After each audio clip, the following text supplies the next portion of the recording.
Several weeks ago in a live stream, we had a question about hospitality in the 18th century. I thought it was a great topic, so I went digging a little bit more, and specifically digging in Nicholas Creswell's journal because it's such a great journal for concepts like this, and it's a great fun to get an idea about what hospitality was like in the 18th century. Nicholas Creswell was journaling as he traveled through parts of North America, and he even went down into the Caribbean from 1774 to 1777. And this journal gives you the idea of what North America was like from the eyes of somebody from England. He was a young man, 24. He comes over to see if he can make his life in North America.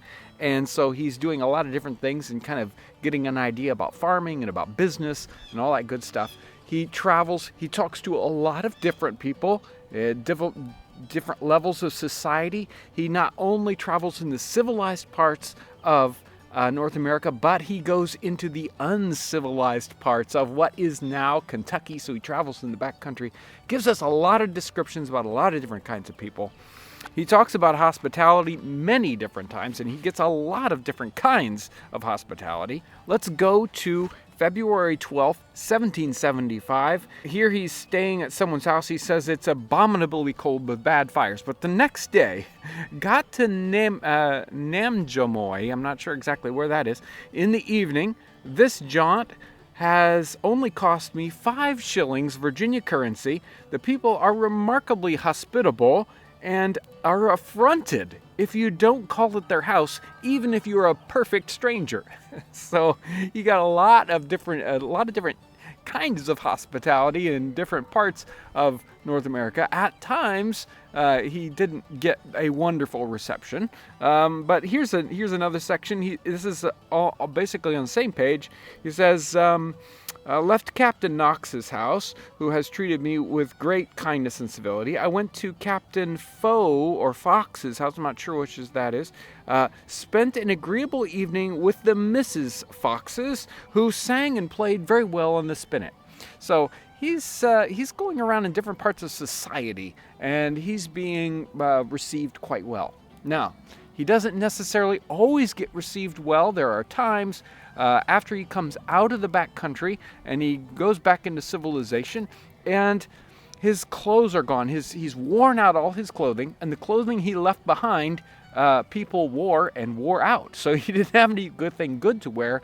And then he gets very poor reception when he's wearing his wilderness clothing back into civilized areas, and so then there's a little bit more difficulty working with people. They didn't want to loan him money, maybe I don't blame him, but so he had a little trouble when he didn't have the right things to wear. There's so much more to this book, though, because it's not just the hospitality that he gets when he is in this civilized area. But I think just as importantly is what's civilization or what's hospitality like when he's in the uncivilized areas.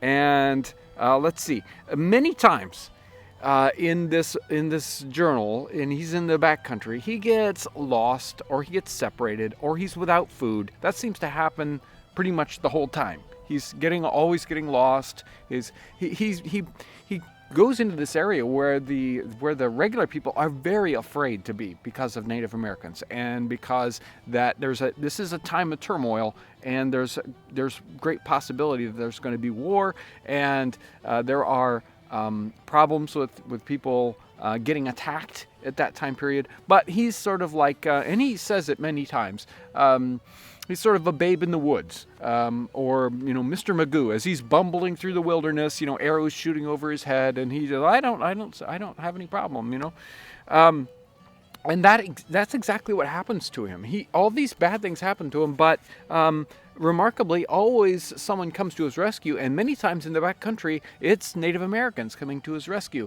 He loses his horse, and they bring him back, or he doesn't have any food, and they feed him, or different times when he needs shelter, and he gets shelter in those situations. So that Nicholas Creswell, his experience with the Native Americans is one that is amazing and amazingly good. And he spends quite a bit of time in the backcountry, and in all those times, he never really has a bad. He has many scary encounters, but never actually has a bad encounter. There are several times when they think they're going to be attacked, and in fact, no, they're friends, they trade with them, and off they go. So, really, really interesting adventures in this particular book.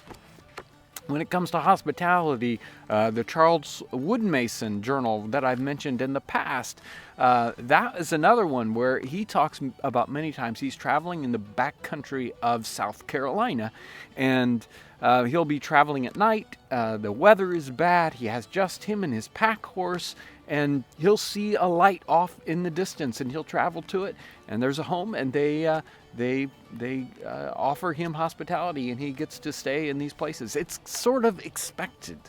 There's another great journal that is from a housewife's point of view, and she talks so many times about, probably about 50% of the time, it seems that she's got visitors in the house of one kind or another. She always has to struggle to feed them or, entertain them, but she does, and she does that without complaining, well, at least too much. But you can see in North America in the 18th century that this was expected because there were no hotels, motels, there were no restaurants, so there basically were no places to stay, no places to eat, except normal homes. Occasionally you might find something like a tavern or an inn, but most of the time, or many times, you just stayed or stopped at someone's house because these inns and taverns were very far apart and weren't necessarily in the places you really needed them to be. So, such great stories and so much to learn as we dig back and compare and contrast what was happening in the 18th century with the world we live in today. And it really gives us an idea for, understanding how, in fact, how strange our world is today from the way it was for hundreds or thousands of years in the past. So, great study, especially as you dig into these journals that were actually written by people in the 18th century so that we can see from their eyes what life was really like. So if you're interested in history, you want to get a really good glimpse of it, I would suggest digging into a journal or two. I think it will really open your eyes. We're offering several of these kinds of journals on our website right now. This particular one, the Journal of Nicholas Creswell from 1774-1777, this guy is available on our website. Such a great book and so diverse into what happens to him. So I'll make sure to put a link down in the description section. I want to thank everyone for their amazing support that we get on this channel, whether it's watching our channels or supporting us by buying books or, Patreon or whatever. We get so much great support, so much encouragement, and I love digging into this history. It's so much fun, and there's always so much to learn. So I want to thank you so much for your support today, and I want to thank you for watching.